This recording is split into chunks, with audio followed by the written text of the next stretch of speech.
Hello and good evening. Thank you for joining us for another conversation in our Spring 2025 series on the first 100 days from home to abroad. I'm Mary Bruce, Assistant Director of Public Programs at the SNF Agora Institute at Johns Hopkins University. We are an academic and public forum dedicated to improving and expanding civic engagement and informed inclusive dialogue as cornerstones of global democracy. Tonight, we're delighted to be presenting the series with Hopkins at Home, the Alumni in Government, Academia, Law, and Policy Community, SNF Paideia program at the University of Pennsylvania, the SNF Ithaca Initiative at the University of Delaware, and tonight's event is also co-sponsored by Johns Hopkins Program in Latin American, Caribbean, and Latinx Studies. And what are we talking about tonight? Well, we're here for the Executive Abroad, Presidential Power, and the U.S. Role in the World. And with all programs we host, we seek to use our time together to create a space to exchange ideas, gain insights, and learn frameworks for meaningful civic participation, a modern agora, if you will. We have three incredible speakers tonight, and we're creating this space with all of you from home, as well as with Johns Hopkins students on the Baltimore campus who are at a watch party right now. So to that end, we actively invite you to share your comments and questions in the chat throughout the talk tonight. And I'd like to start tonight with a question to the audience, to all of you joining in tonight, and we'll test out the chat function. In a word or a phrase, what is a thought, a feeling, or an inquiry you have about tonight's topic, the executive abroad? And we will continue to moderate the chat throughout the evening, taking questions and answers throughout, but and especially at the end. My phrase for tonight is ready to deepen my understanding. These are complex times. Every 4 years marks a transition for the leadership of U.S. democracy. And the first 100 days of that transition in particular can set the course for the new administration's priorities, policies, and leadership style. Over the next hour, we're going to learn more about how U.S. presidents shape foreign policy, what constrains their choices, and what these executive actions mean for the role of the U.S. in the world. In keeping with that mission of SNF Agora, this discussion is meant to explore multiple perspectives on these issues. So I am thrilled to welcome our guest speakers tonight, who are offering different perspectives and have likely many thoughts, feelings, and inquiries about what we're going to be talking about. We're joined by Sebastian Schmidt, an academic from the U.S. context. He is an associate professor in Johns Hopkins Department of Political Science. We're also joined by Kristin Wells, a practitioner in the U.S. Legal and federal government systems. She was an attorney for the U.S. House of Representatives Committee on Foreign Affairs, as well as with USAID. We're also joined by Denise Dresser, a Mexican political analyst, professor at ITAM, the Technological Autonomous Institute of Mexico, and she's also visiting faculty this year at the SNF Agora Institute. An important note before we begin, the views expressed tonight are those of the individuals speaking and do not necessarily reflect those of the university or event sponsors. Johns Hopkins is also deeply committed to the steadfast protection of free expression, which emerges from the university's time-honored role in the creation of knowledge and exploration of ideas. We also dropped this more information in the chat at expression.jhu.edu. So tonight we're going to start with a round robin of remarks from our distinguished guests, and then we're going to move to questions among our panelists and questions from you. And again, throughout the event, please put your questions and ideas in the chat. So with that, we'll be starting with short remarks with each of our guests, with Sebastian kicking us off. Sebastian, what is your word, phrase, inquiry for this evening, and what do we need to know? Well, thank you very much, Mary, and thanks for this opportunity to discuss what is a very dynamic time in U.S. foreign policy. So my word it's just a word, not a phrase, just apprehensive, basically. Apprehensive about very different way of thinking about foreign policy than we've seen pretty much from any other president. And I'm going to use my time to basically cover three main points that make the current administration unique in important ways, you could say, from the tradition of American foreign policy. So the first off, and this is something that really is unique to Trump. It was clear in his first term and is, clear in his second term now. It's consistent. is that he's broken with about 100 years of U.S. foreign policy tradition, and that he rarely, if ever, extols specifically the value of democracy as informing U.S. foreign policy. Okay.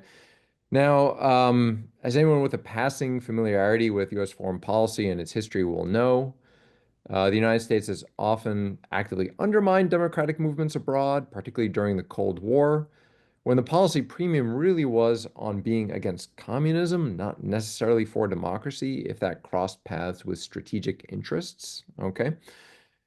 This dissonance between an avowed support for democracy abroad and foreign policy specifics dissipated somewhat after the end of the Cold War, where democracy promotion did not really entail undermining other foreign policy goals, and in fact was seen as a central part of that policy formulation.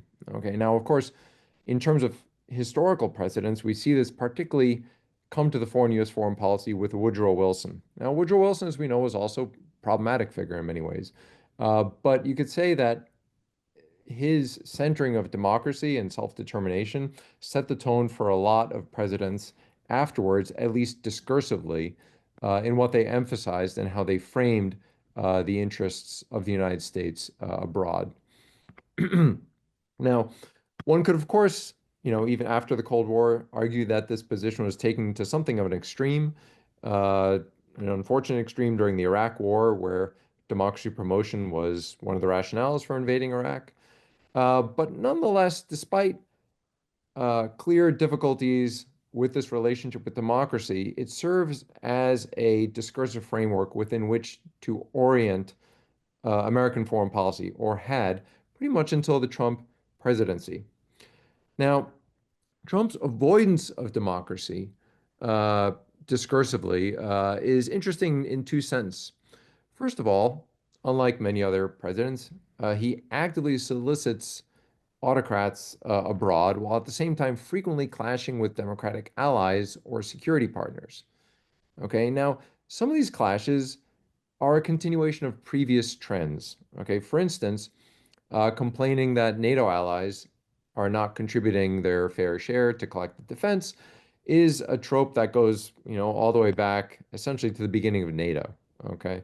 Obama famously also tried to pressure the Europeans and so forth. So in that sense, what Trump is doing in terms of pressuring allies for increased defense contributions is actually really not new.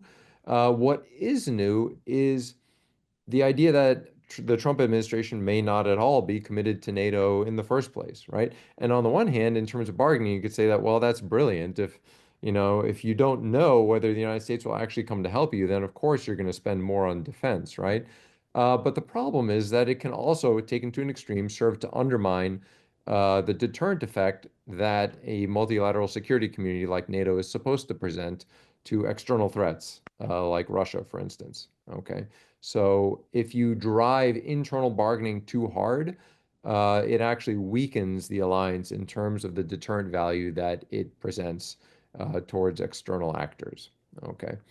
And then there is the question of whether Trump actually supports NATO in any real sense. Interestingly, Marco Rubio voted for an act of Congress that required two-thirds majority of the vote of the Senate to remove the United States from NATO.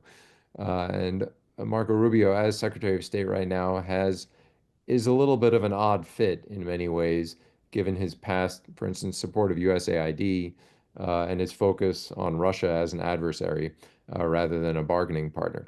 But in any case, so Trump's lack of framing foreign policy in terms of support for democratic regimes abroad, his solicitousness of autocracies, pairs well with his undermining of election integrity in 2020, which mysteriously disappeared when he won in 2024, right? So either the Biden administration did a great job in rooting out voting irregularities, or really, there were no real irregularities in either election.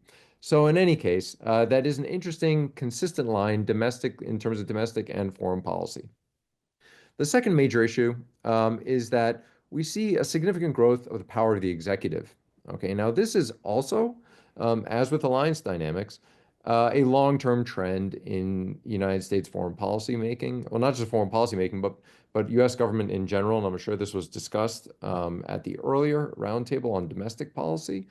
Um, the growth in executive power, dates to the early 20th century, if not earlier than that. Broadening during the Progressive era, where you have the first real use of federal regulatory power. Then, of course, with FDR and Social Security and social safety nets and so forth. And you see the growth in the role of the executive in managing domestic politics. But what you have is that essentially in foreign policy, there are even fewer constraints on the actions of the president. And this is true. It's in the Constitution, basically, right? The other branches of government don't really have that much of a say in foreign policy. The courts least, and Congress. Congress, of course, ratifies treaties. But interestingly, that mechanism of treaty ratification is becoming fairly rare now. And just as an example, the presence of the United States abroad in security partnerships, military bases, forward deployed presence, that's all under executive agreements. So none of that is actually done through ratified treaties, okay? And so any president can really change that quite radically because none of it is underpinned by any sort of institutional check domestically, okay? So an interesting note here is that, of course, Trump in his first term was able to withdraw very quickly from the JCPOA because it was merely an executive agreement. It was not a ratified treaty. I know some European colleagues of mine were sort of shocked, and isn't that illegal? Not at all. Simply an executive agreement. There was no way that Obama was going to be able to get 2/3 of the Senate to sign on to that. So now, another interesting aspect in terms of foreign policy is trade. So in trade, Congress actually has everything to say about trade in the Constitution, and the executive doesn't really technically have anything to do with trade policy formulation. And indeed, that's the way it worked for the first 180 year, or sorry, up until about the 1930s, where the Reciprocal Trade Agreements Act, which in turn empowered the president to negotiate trade agreements. Now, that delegation of authority to the executive has changed over the years, but it is under that delegated authority, essentially, that Trump is able to impose tariffs unilaterally. Okay, and this is usually done under, I think, Section 301 or 232 authorities. I believe the 1974 Trade Act, in which the president can impose tariffs in cases of emergency or for national security reasons. Now, of course, this gives actually the president great leeway to impose whatever tariff they want, whenever they want, and justify it in terms of an emergency or national security concerns. And that's what we see Trump doing. Trump is, of course, not the only president to do this, right? Biden in his presidency kept some of Trump's initial tariffs while removing others, okay? But again, under these special authorities delegated by Congress. So in terms of Congress getting it together and checking presidential authority on trade, I just simply don't see that really happening. Okay, there'd have to be major shifts for there to be a check on executive authority in foreign policy and even in trade, where technically Congress has the legal right because of all these delegations of authority. This also touches the reappropriation of money. Of course, in his first term, famously, he took money from the Department of Defense and used it to build a border wall. That was deemed okay by the Supreme Court because, again, as an emergency authority. And the United States doesn't really have a very good mechanism to deal with these emergency authorities. The final point I'll mention is bargaining. Okay, so we have the issue of democracy, the growth of executive power abroad, and the willingness to use it, and now this issue of bargaining. Now, Trump likes to cultivate, or at least his supporters argue he's cultivating an image of unpredictability. And the idea there is that unpredictability lends Trump leverage in bargaining with agreements with other states. This is famously what Nixon used to do as well. Nixon did this very purposefully to sort of appear as the madman and therefore increase his bargaining leverage. Now, arguably, we see some of this with Trump in terms of putting on tariffs, taking them off, sort of this very unstable policy line, threatening, reciprocal tariffs and all of these things, pulling aid from Ukraine, giving it back. But the problem is that there doesn't seem to be coherence in Trump's approach, as we witness with these rapid back and forths of policy. I mean, if anything, persisting in this approach, I would say, would likely erode credibility essentially as a bargaining problem, as a bargaining partner, and that presents a bigger problem. If you, there has to be a credibility behind bargaining. Now, of course, the power of the United States makes almost any threat the United States makes fairly credible, or at least one that should be taken seriously, depending on context, right?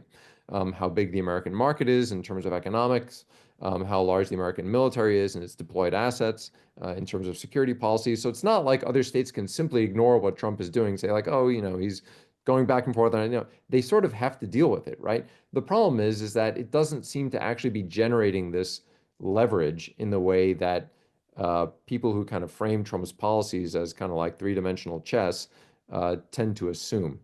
Okay. And finally, in terms of bargaining, there is the question of bargaining, for instance, with Russia. Trump puts a really big premium on making a deal with Russia. I don't understand really or see the benefit of that. And if you wanted to reach a deal, normally you would keep the pressure on your bargaining opponent to reach the best deal possible. And of course, the easiest way to maintain pressure on Putin is through aiding Ukraine. But Trump's difficulty with Zelensky and his on again, off again Ukraine policy and his favoring essentially of Putin takes away a huge amount of leverage. So it's not clear to me what there is to be gained in that, or what the bargaining strategy, if there is a deeper strategy, really is. It's simply very difficult to read. In any case, yeah, those are the three main points that I want to bring up. Back to you, Mary. Thank you so much, Sebastian. And we share that this is an event series. This is the second event, and you built on some themes from our last gathering around how some of what the president is doing is completely unprecedented, and there are other things he's doing that have been in previous presidents' playbooks, and that's both for me grounding and informative. I do want to remind folks and invite folks to share reflections, insights, or different opinions in the chat with Sebastian. We'll be referring to those later in the program, so I want to give folks a few seconds to do that as we turn it over to Kristin. Kristin will be sharing, Sebastian, you queued it up well, talking about the different constraints and impacts of presidential authority, which Kristin knows a lot about with her experience. So Kristin, what's the word or phrase you're coming in with tonight, and what should we know from you? Thanks so much, Mary. My word is curious, and I saw that one of the listeners had picked that word as well. I'm curious about whether Trump's foreign policy will turn out to be a temporary four-year detour, or whether it is a real reshaping and redirecting of U.S. foreign policy long-term. I know that I'll have the answer for that for 4 or 10 years or so, but that is what I'm curious about and watching for. So thanks again for letting me join today, and I'm happy to be able to talk and share some thoughts with you all. I wanted to talk about what I think are a lot of the basic questions that are on the minds of everyday Americans. First of all, every other day we're hearing something that has to do with foreign policy in the news and the involvement of or response of the Trump administration. So I think a lot of people are just wondering what really is going on with these foreign policy pronouncements and changes. They seem to be different. They seem to be, to some people, maybe extreme. Is this real, and what's happening here? Secondly, does the president really have the power to do these things? And a lot of what I say there is probably going to overlap a bit with what Sebastian said. He gave a great underpinning, and I'll talk a little bit about the legal underpinnings there. And then thirdly, why isn't Congress or the federal courts doing more to impact this direction? Is this really the direction that we want to be taking? And there, I'll explain a bit about why the White House believes it is. But there is a question for a lot of people about, is there a way to stop, modify, or slow this direction? So I want to start again with what's going on. What we're seeing is a very intentional shift towards what is now defined as a conservative view of foreign affairs. And that is a view that is definitely far more vested in the executive power. And it also, though, shows conflicts between where the conservative movement is and where where President Trump is on policies. We saw that even in the leak yesterday on Signal of Secretary Rubio's comments around the bombings that took place earlier. Right now, it seems that leadership by might appears to be the stronger approach rather than morals, political structure, negotiation, or collaboration. And many people would say that maybe the US has never been super moral, that we've always had realpolitik resource and other power-based goals at hand. But I know that there are people, such as people that used to work for USAID, who would say otherwise and would say that there's an important part of soft power and there's an important moral directive to the way the United States acts in the world. But that's shifting. So as Sebastian mentioned, historically, the conservative view on foreign policy has been very oriented towards fighting communism and in the Western Hemisphere, especially leftist movements. Supporting democracy has been a very core pillar as well. But now we see an anti-communist approach that's not very consistent. If that was still our approach, President Trump would be focused very strongly on North Korea, China, and Russia. But in fact, he seems to be pulling Russia over to his side, or maybe joining Putin, so that the ideology, the political structure, and the values that used to define such strong differences between the United States and Russia seem to be much less a part of our international engagement and our direction. A lot of this is explained in Project 2025, and if folks haven't taken a look at that lately, it's probably been a bit more interesting now than it might have been if you had looked at it before the inauguration. There's a chapter on the Department of State which outlines a lot of the foreign policy directives or directions that we see playing out, but not completely. That document says that the conservative foreign policy direction should be almost exclusively focused on countering China. And in fact, Project 2025 says that we are at war with China. Some of our policies on Mexico, of course, our tariffs against China and other countries are strongly related with this. But I think this policy is skewed, and what's impacting its implementation is President Trump's love of what we see as sort of realpolitik, iron-fisted power. I believe we're seeing signs of both, if not an idolatry, at least a competition with Putin, and therefore there's little interest in curbing Russian communism. There's in fact more interest in winning Putin's favor than in supporting democracy in Ukraine. There's an effort to also return the United States to being not just a great power, but an expansionist great power.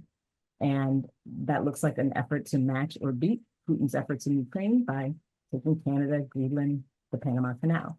And of course, there are economic and other justifications that the president and his foreign policy advisors have given for that. But nonetheless, it's a type of expansionism the United States has not been involved in some time. In addition, I think we're seeing a strong shift to economic strength, again, strength by might rather than by collaboration. And so the use of trade wars, the use of trying to use trade or economic support to enforce other policy goals of the United States, such as trying to get countries to accept the return of immigrants, and if they don't, they may be subjected to tariffs or other restrictions. And then lastly, as Sebastian mentioned, a really remarkable to me turn away from the post-World War II European alliances that have structured so much of our presence around the world. I think from the European point of view, there's a strong devaluation of their role and their alliance. I do think there seems to be a minimization of their importance on the world stage. And it seems to be almost creating a new bipolar system where US and Russia are the great powers, but they may be actually on the same side. Is this designed to marginalize China and its foreign policy as well as its economic goals? Maybe, but the global South and Europe are getting marginalized as well. Secondly, I wanted to turn to whether the president has really the power to do this. And as Sebastian noted, there has been a long history actually in discussion of this going back to the framing of the Constitution. The Constitution in Article 1 says that Congress has the power to impose and collect duties or tariffs, declare war, ratify treaties, confirm ambassadors, and regulate foreign commerce. And the president can, with the advice and consent of the Senate, make treaties and appoint ambassadors. But most importantly, the president is vested with the executive power to run the government. And so while there is a clear on paper divide of engagements and responsibilities around foreign affairs, there has been a debate as to what this really means. Hamilton and Madison both wrote conflicting interpretations of whether the president's authority could be limited by Congress or was complete unless it was specifically limited by the Constitution. This issue was settled in the 1936 case that all lawyers get to read in law school called U.S. v. Curtis Wright Export Corporation. And in that case, the Supreme Court held that both as a function of the president's executive power and in alignment with both British and colonial history, the president has the sole authority over foreign affairs and is the representative for the United States in negotiation or any kind of affairs with other nations, but his acts are still subject to the Constitution. Congress has interpreted that very broadly and has generally opined, given suggestions, political pressure for the president to act in a certain way or another, but has not directly interfered to force the president to take one position or another in foreign affairs. I'll just note in addition that the Supreme Court in the most recent case, Donald v. Trump versus the United States, issued an opinion that the president is immune from criminal prosecution for actions that stem from the core powers of his office. So that's another way in which the president would not have to be concerned, or there's a lack of a check there. There's no criminal risk for actions that would be taken under his foreign policy powers. Lastly, I'll turn to why isn't Congress or the federal courts doing more to impact this?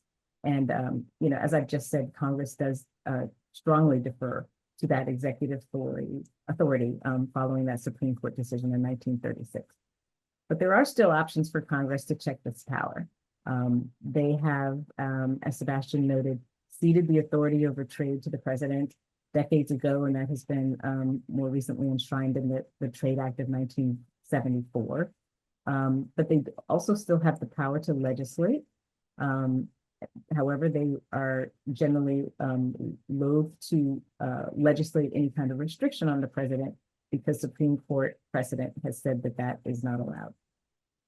I'll just note that even recently, there's a question in this case, if anyone was listening to the DC Appellate Court case yesterday, where there was a discussion about the authority of, oh, I'm sorry, that was a different case, I'm sorry. Here I've actually had notes on the question of whether USAID could be closed by the executive or not. And there's a question of whether closing a foreign policy agency or foreign policy arm of the president is actually a foreign policy act of the president's, or whether is within the authority of Congress, because USAID was created by Congress under statute.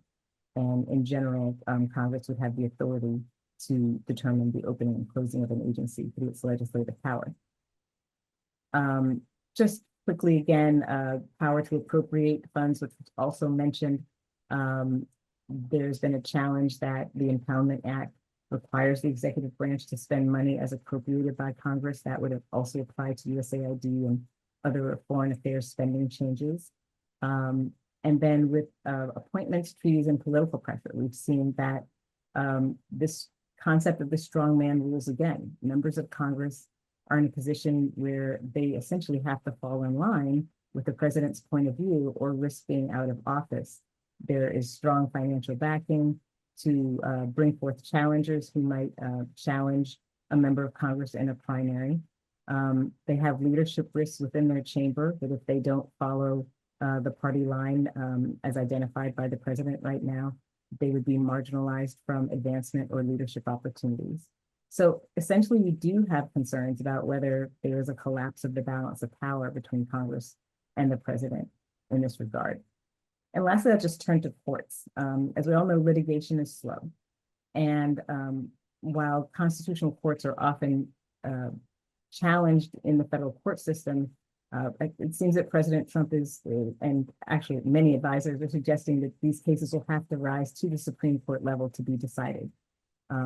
That's a long process, and I think there seems to be concept, not just in foreign affairs, but in other ways in which the president is using his executive power, that would suggest that things can be accomplished in time and in fact, if not by law. So by the time he may lose a case, for example, the employees of USAID will be not only fired, but unemployed for some period of time, and reconstructing the agency will be impractical. In addition, stays are often temporary and they have to meet legal standards. A district court judge in Massachusetts has ruled, for example, that with the USAID firings, unions and contractors didn't face irreparable harm. So while there was a temporary stay, that was quickly removed because they did not face the standard for maintaining that. And there's also cases where, and this is the one I was going to talk about before, the Alien Enemies Act, question of whether a federal court even has the authority to issue a temporary restraining order. And this was being discussed yesterday in the matter of the administration's removal of Venezuelans who were alleged to be drug gang members and who were removed to El Salvador without due process. And the question was, could they have filed for a temporary restraining order? Could the court rule on a temporary restraining order? Or was this, again, pure authority under foreign affairs? Or was it immigration? Or exactly what was it? There are a couple of other interesting cases that have come out. There's, of course, many that are being filed, and it's actually hard for us and the media to keep up. But I will lastly just say that the other issue is, if so far President Trump has said that he will follow court orders, but many people have a concern about what will happen if he chooses not to. In the past, we've seen the National Guard and the U.S. Marshal Service enforce federal court decisions, but those agencies are both controlled by the president. We've seen, as we've discussed, that Congress tends to cede authority to the president. And so it'll be interesting to see how the judiciary handles this. And I think that was all I wanted to say. I think that without those checks and balances, we'll see a president who does have great freedom to reshape foreign policy and potentially reshape the way nations throughout the world interact with each other. So that's why I remain curious as to how this will all unfold. And thank you, and look forward to any questions that I can answer for people, and wanted to hand it back to you, Mary. Thank you, Kristin. As you were speaking, you also queued us up nicely. We have an upcoming event in April on Are We in a Constitutional Crisis? Talking about some of the questions you raised around the courts.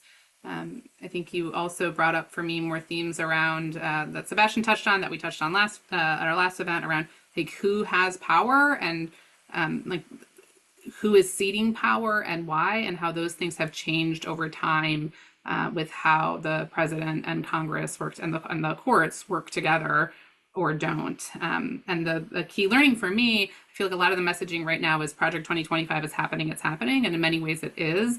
And you raised points that I hadn't thought about around how they're also doing things outside, beyond, different than what had been laid out in the original plan, which is a point of curiosity for me. Again, want to invite folks in the chat to share their reflections, questions, difference of opinions, which cues us up nicely to invite Denise to share her remarks. And there was a question from an audience member, Denise, around is what's happening right now causing permanent damage, which reminded me of some of what you shared in your recent New York Times op-ed. So Denise, what's your grounding word or phrase that brings us into the conversation today? And I know we have so much to learn from you. What do we need to know? My initial phrase is I feel anxious, I feel apprehensive, and I feel scared for the future of North America as a strategic economic concept and reality. I am from Latin America, or from Mexico and from North America. That region emerged as a result of the trade agreement in the 1990s. I want to differentiate myself because I actually come from a country that is being affected by the changes in American foreign policy. So I think I agree with both of the previous speakers in terms of the multiple breaks with the past in terms of U.S. foreign policy. But coming from Latin America, we've never viewed the United States as the benevolent hegemon. If anything, what many people in the region are arguing now is that the United States is going back to the worst traits it displayed in the hemisphere during the Cold War and in the 19th century. We have a long history of American intervention to topple democratically elected presidents, of promoting coups, of bullying, of unilateralism, of imposition, and a foreign policy that's not based on principles or values necessarily, but based on transactions or the weaponization of tariffs as a tool for obtaining other concessions. So it's as if we're seeing the 19th and 20th centuries condensed in these past 2 months. As I said, the worst traits of American foreign policy towards Latin America. And specifically in the case of Mexico, why do I say that I'm scared about North America? And some of you may minimize the existence of that region or what it entailed for my country and for Canada and for the United States, because so much attention is being placed now on Russia, on China. But I really want to emphasize what is happening south of the border, and specifically with what is probably one of the most important relationships that the United States has today. I grew up in Mexico in the 1980s, when the history that I described in the region was the predominant view of the United States, an enemy, an imperialistic adversary, a country to be feared, a country to distrust. And I went to public school. Generations of Mexicans were taught in the history textbooks that the best half of our country had been snatched away by the U.S. We had actually been invaded. I think it was during Woodrow Wilson's term, the port of Veracruz. We had also suffered a war, the brunt of a war, the 1848 war. So it's not as if relations between Mexico and the U.S. were very good. On the contrary. And NAFTA, as the original treaty was named, was a watershed in terms of the United States relationship with Mexico, because for the first time, there was a recognition that the region actually existed, that there were cultural and economic and ties that went far beyond the border, and that it was a time to institutionalize proximity.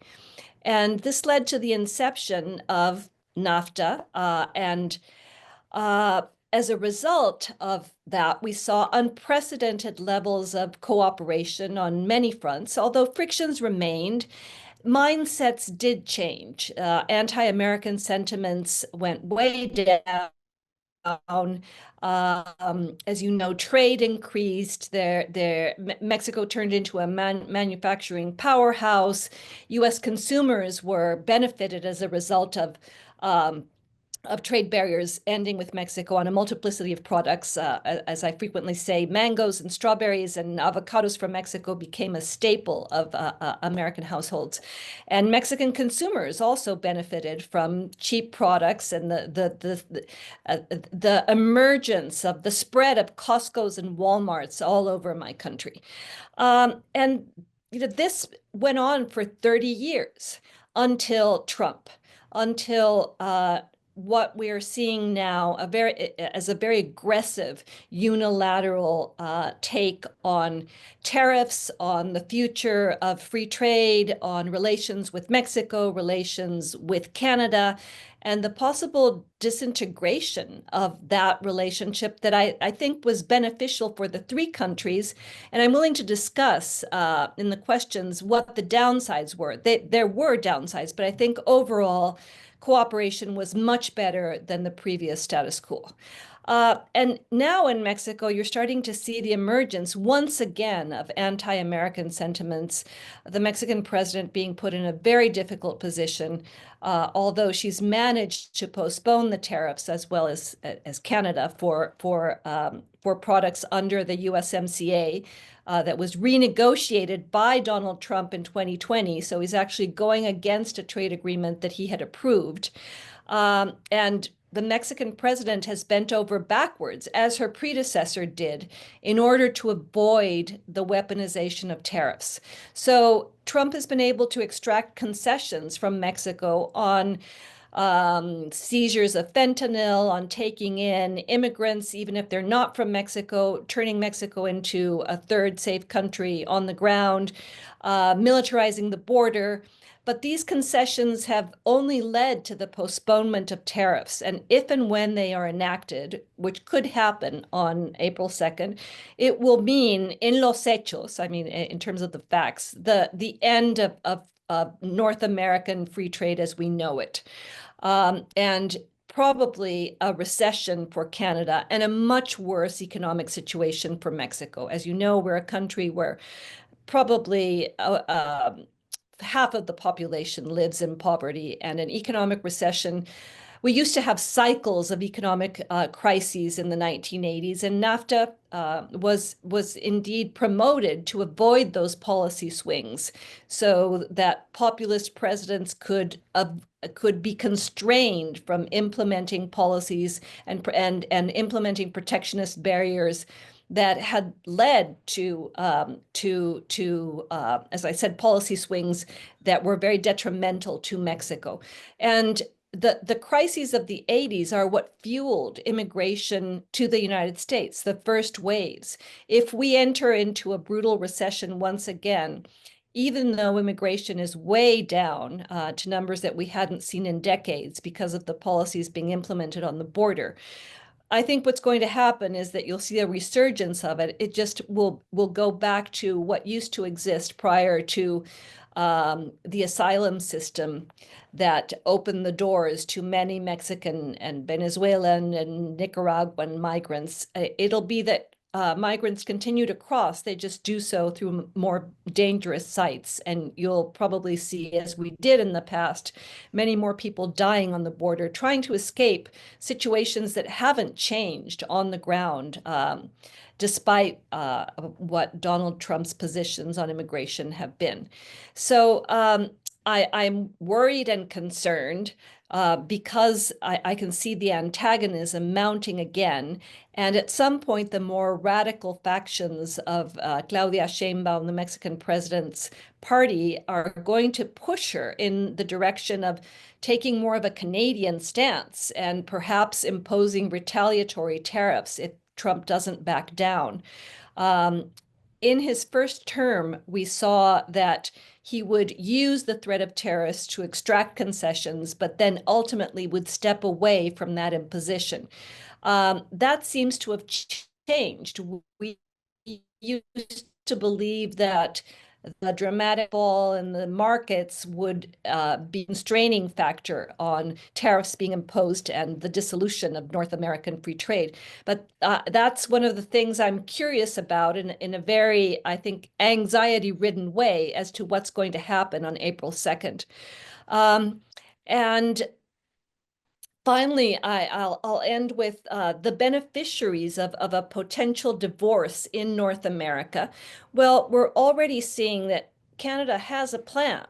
Canada is looking towards Europe, trying to compensate for the loss of the US market, and has even stated that Canada might join the European Union and also strengthen its defense capabilities as part of that new agreement. The beneficiaries of the breakup of North America would be China and Russia. China, if you've been following this, has made very significant incursions economically and in terms of investment in Latin America over the past 20 years, and probably just the past decade. And Russia is using, for example, the Russian embassy in Mexico as a platform to spread propaganda and intervene politically in other countries in the region, destabilize democracies, and foment anti-American views. So that would be a huge irony, given that North America was created to be an economic and even a political bloc in the aftermath of the Cold War. And you'd see Russia being a beneficiary now of the disintegration of that bloc. And America alone could turn into America isolated in a very hostile neighborhood. And a final point I'd like to make is much of what the previous speakers described, executive aggrandizement, lack of checks and balances, the courts being unable to stop a president who steps over constitutional constraints or does not believe that he must abide by the rule of law.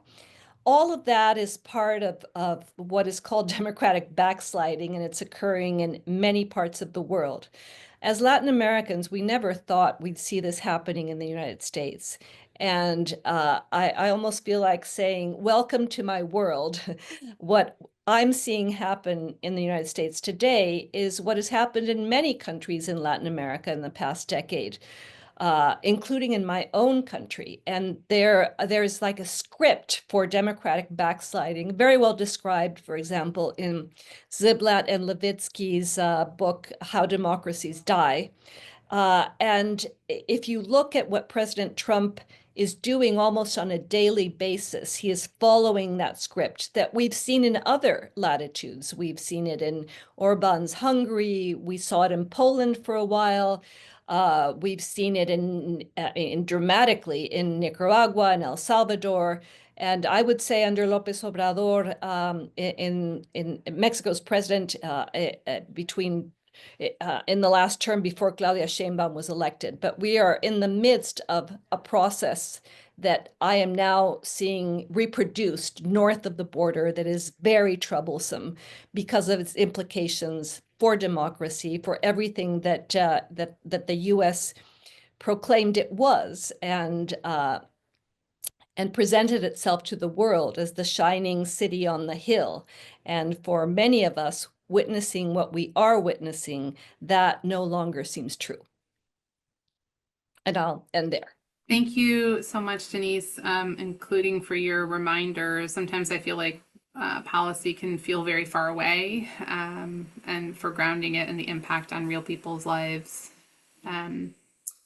We have about 13 minutes left together. So we have an opportunity both for panelists to ask questions to each other and also to look at questions from the audience. Again, inviting folks to put in the chat if you have questions for speakers or ideas, reflections. And I think we'll start with you, Sebastian, to see if you have questions for the panelists and or something from the audience you'd like to lift up. Well, this is a question for Kristin, and I think it kind of builds off of what some folks said, or is related to it. In terms of the power of the courts to constrain executive action, I'm wondering, because there's this, and I mentioned it briefly, but there's this idea that the president has these powers in times of war or in case of emergency and so forth. And I mean, is that essentially effectively a blank check? Or is there some way that certain justices may rule, well, this isn't an emergency, so you don't have that power? Or is there simply a history of essentially rolling over in the face of the use of executive authority, right? So when like Congress says, oh, well, in case of emergency, you can't reappropriate stuff and so forth, is there anything to prevent a president from simply declaring an emergency, whether or not that actually has any ties to any basis in fact? Excellent question, Sebastian. I think we have seen certainly, while the Constitution says that only Congress can declare war, we know that, over the last 50 years or so, I guess maybe even going back to World War II, the United States has engaged in wars without the Congress declaring them. And thus, the president has been able to claim emergency powers and get the support of Congress and the courts for doing so. This question actually came up yesterday in the arguments that I was talking about to some degree, or at least in some of the arguments around that. The Justice Department is alleging that the United States is at war with Venezuela, in part because they're saying that the Venezuelan government brought these drug members or pushed them to come to the United States as something of an infiltration, and that this was essentially an act of war, and therefore they can use emergency powers, right? And so your question is a good one, because certainly in Iraq, Afghanistan, the war on terror, Vietnam, we saw the courts not stop an event. But I'm a little skeptical of whether even the Supreme Court will go with theory that we are in a war against Venezuela, and allow the executive to take whatever powers he may wish in response to that. But this is also why I mentioned that the Project 2025 document says that we're in a war with China. And one might argue, economically and politically, that there's a little bit more basis for that. I don't believe that the Trump administration has made that assertion in policy or in court yet, but it is concerning how broadly they may take those pronouncements, and will the court support these broad interpretations that are limitless? I like to think not, but in my view, we're very much in a brave new world, and it is very difficult to see or predict exactly what's going to happen in either way. I think a lot of Americans are counting on the courts to put some restraints, and I think, as I heard someone say on the radio, no one's ever heard of a war with Venezuela. So it would be, but if the court agrees with the Department of Justice's arguments, they could say, okay, well, we give the executive the authority to determine that that emergency needs are required. So hard to say, but I hope that we'll start to see cases that will prescribe how and when these powers can be used, especially related to war. Thank you, Kristin. And I see a few themes in the questions from the audience around this, and what the event blurb said around what constrains presidents' choices. There were some questions from the audience around if there's anything, like what is the role of state governments in this? If anyone on the panel has insights into that. And there's also a question around the role of international agents to respond to the U.S. efforts, whether that's presidents or other nonprofits or other institutions. What are the role of like other global influences? So I'd like to take it on state action. The Supreme Court and our entire jurisprudence has been extremely clear that the United States acts as a united entity in any interaction against any other country. And so there's a deep set of case law, as well as early writings in the constitutional papers, that no state can be engaging in foreign policy. Many of us may have heard of a city in our state that may have a sister program. So there's clearly some exceptions where there's a trade or other types of relationships developed between a city or a state in the United States and another country. But those are fitting within some exemption around foreign policy, but we can't, they certainly can't usurp anything that the president has decided in the foreign policy realm. Can I jump in? I'm currently teaching a course at Johns Hopkins with Ann Applebaum and Peter Pomerantsev. It's called How to Beat Autocrats, Lessons from the Front Lines in the Defense of Democracy Around the World and for the United States.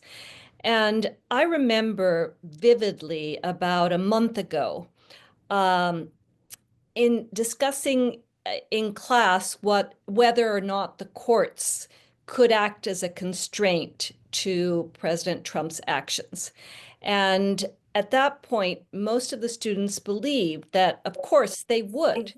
And I said, prepare yourselves for when this happens, when the courts start to put limits on the executive aggrandizement you're experiencing in the US, that the president will begin attacking the courts. And not 3 days had gone by before Elon Musk was tweeting about the need to impeach judges. And we've also seen this, reproduced in even President Trump's positions on the judiciary. So what I'm concerned about is, having studied Democratic backsliding in other places, including my own country, is what do you do if the president decides to not obey the courts? And you've already seen a bit of this, because there was a judicial order for that plane that was carrying people back to Venezuela. Oh, no, it was Venezuelans to El Salvador, to actually fly back. And that didn't happen. So it's concerning when a president decides to overstep those constraints and just ignore the judiciary, in which case you would be in a constitutional crisis. So I'm glad you're addressing this in a future meeting. But from my experience, the only real constraint that exists in these kinds of cases is the opposition party. In other words, the Democrats regaining control of the House in the midterms. And that would be a constraint on the president's capacity to do things without, currently you have a Congress that is not acting as a check and balance to the power of the executive.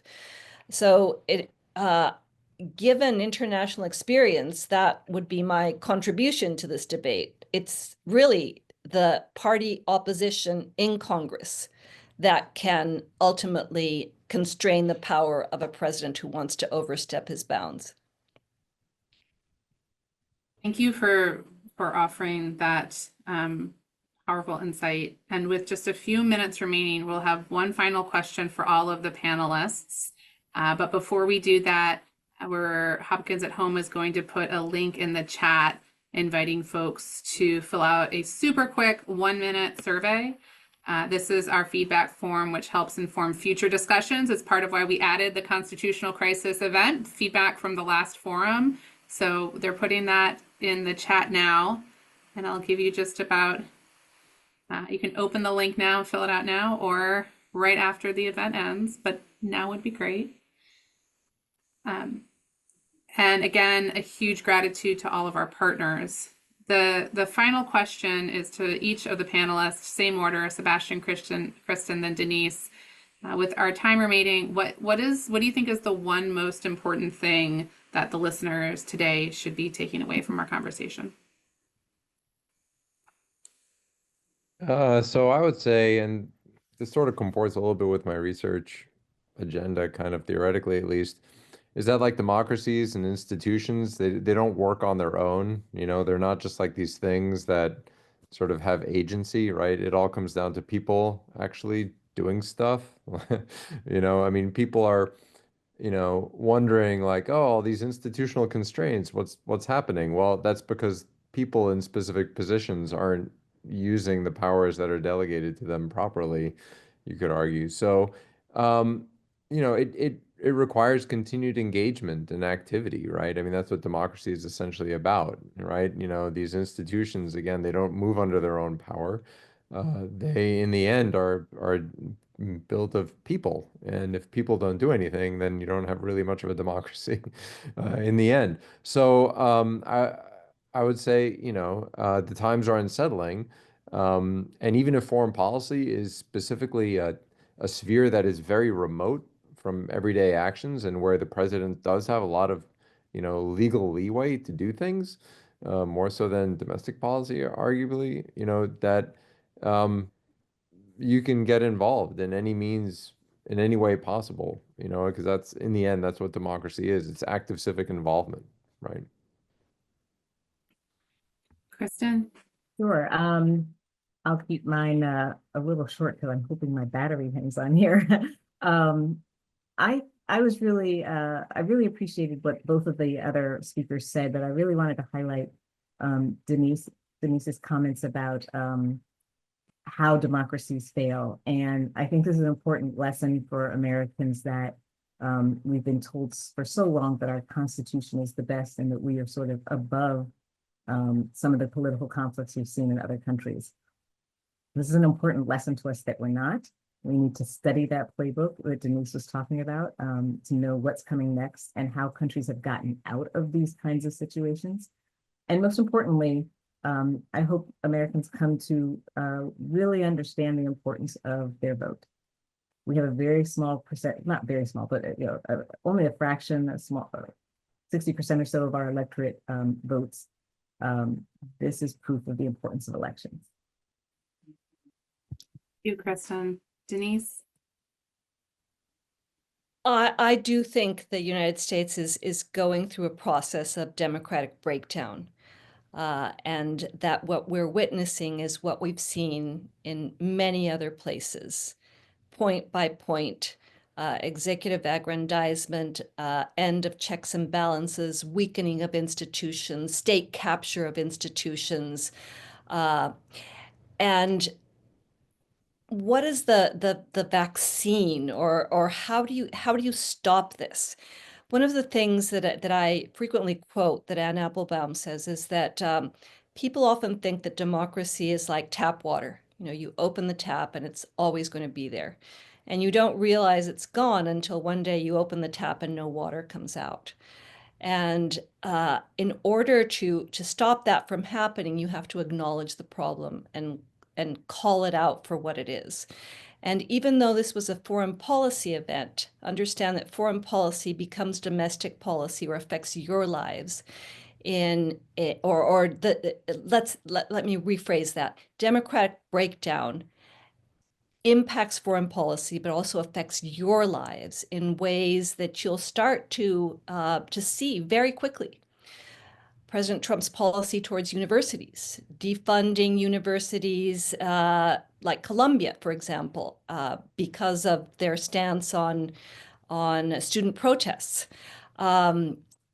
Foreign policy as related to immigration is going to start to affect people probably on your campus who might get deported or live in fear, or you probably know DACA students.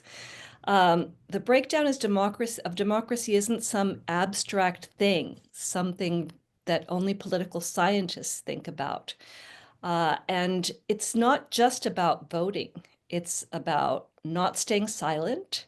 It's about supporting independent media. It's about supporting NGOs that are in any way, shape, or form trying to educate people or to stop arbitrary policymaking, supporting watchdogs, understanding that your country is at risk and in a way that it probably hasn't been before.